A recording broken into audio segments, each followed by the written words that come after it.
څنګه شو دا کنټینر خالي شو؟ بچ خالي شو دا پیسې پر اکاونټ راواستوه. بیداري وکړه. څه شو وکړم ګران؟ ژر را برابره کړه. سمه ده.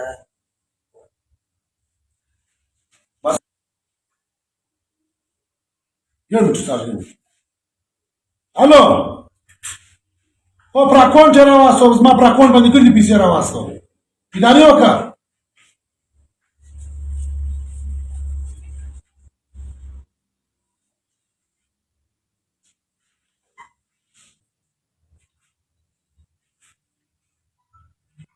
وروره پیسې خو راکړه نو. پیسې خو د ما سره نشته. ولې پر تا موبایل یې دومره غټ ټکان کوله؟ تا کنټینر خالي کړه پر اکاونټ یې راواستو. دا چې ای وروره غریب سړی یم اوس ما ته م خالي تسلۍ ورکولې.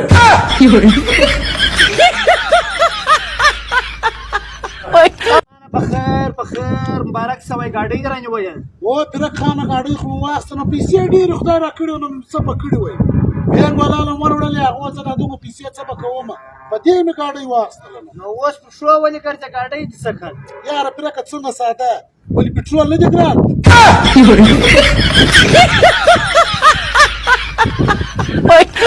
ترک خانه ته ولې زما بیسټ فرینډ یې؟ زه ستا بغیره بل یار نه لرم. ولې عثمان خانه؟ تا زه د مرګه بچاو کړی یم. څنګه؟ تا ما به په کیسه کې وکتل د خپل مخ به ما ته بل ته راښکاره کېدی. ما ته یې خوند نه راکوي. ما زه ډېر بدرنګه یم. پس یوه ورځ زړه ډېر راتنګ سلو چې زه به د څلورم منزله ځان رایله کړمه ځان به مړ کړم. نو زه چې څلورم منزل بلډینګ ته وختم په چت کې چې ما ځان رایله کوئ هلته ته تېر شولې. ما چې تا ته دی وکتل مالدار در مال بدرنګه دی ځان نه وزني. نو زه ولې ځان وزنم؟ بدرنګه دی.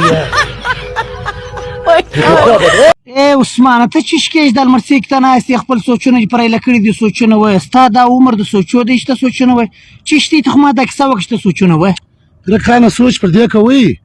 درې څلور ورځې مخکې د شپې په خوب کې یوه نجلۍ راله راله نو ډېره ښایسته وه. نن درېیمه څلورمه شپه ده در ساره ویښ ورته ناست یم دا نجلۍ نه راځي. د خوب هغې کله راغلې ده په ویښه باندې؟ نه راځي.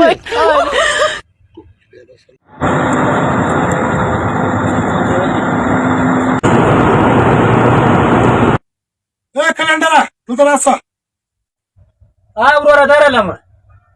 ای کلندره دا کیسه خلاصه که زه نسوارت کوم.